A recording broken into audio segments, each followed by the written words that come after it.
अस्सलामु अलैकुम रहमतुल्लाहि व बरकातुहू। प्यारे बच्चों, आइए उर्दू बाल भारती जमात 8वीं की नज़्म नंबर 7 है हकीकी ज़िंदगी, जिसको लिखने वाले शायर है गोपीनाथ अम्न। तो पहली बात में देखते हैं, पानी के मुतालिक मशहूर है कि वो बहता रहे तो साफ रहता है, किसी एक जगह ठहर जाने तो इसमें खराबी पैदा होने लगती है। हरकत और अमल से इंसान की ज़िंदगी में तरक्की होती रहती है। थक कर बैठ जाना या बेकार पड़े रहना इंसान के लिए मुनासिब नहीं।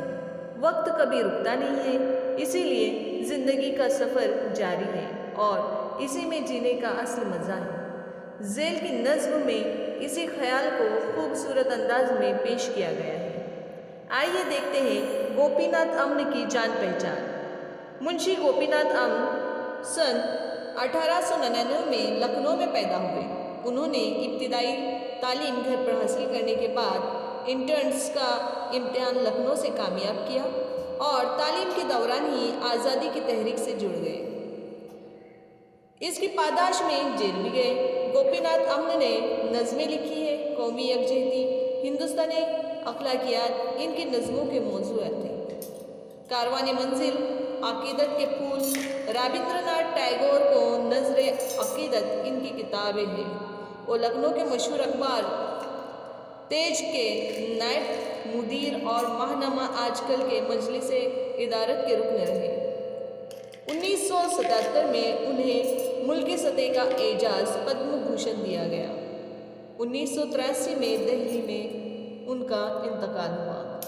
तो प्यारे बच्चों, चलिए पढ़ते हैं हकीकी ज़िंदगी ये नज़्म। अब से बगैर तला तुम के जिंदगानी है, सुकून पजीर जवानी कोई जवानी है। अब से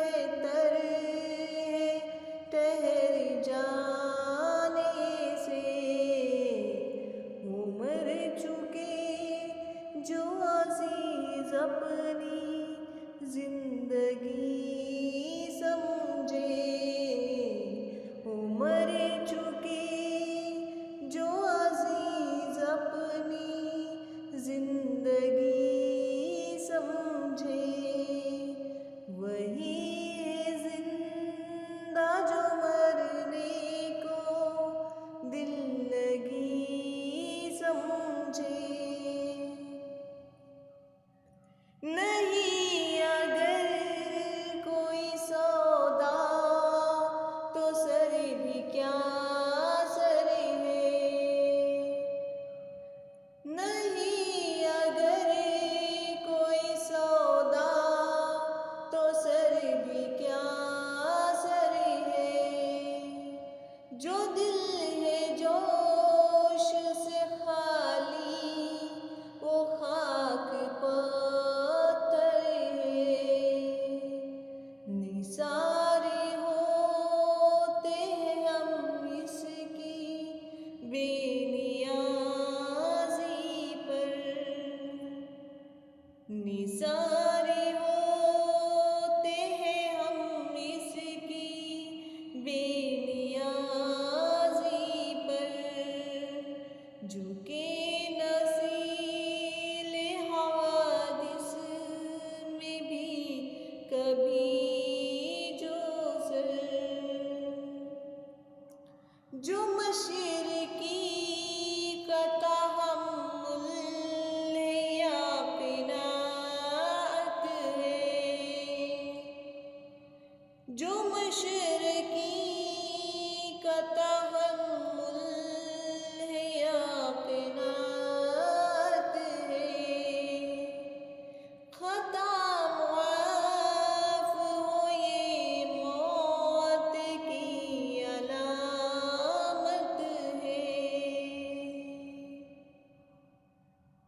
खता मुआफ़ हो ये मौत की अलामत है,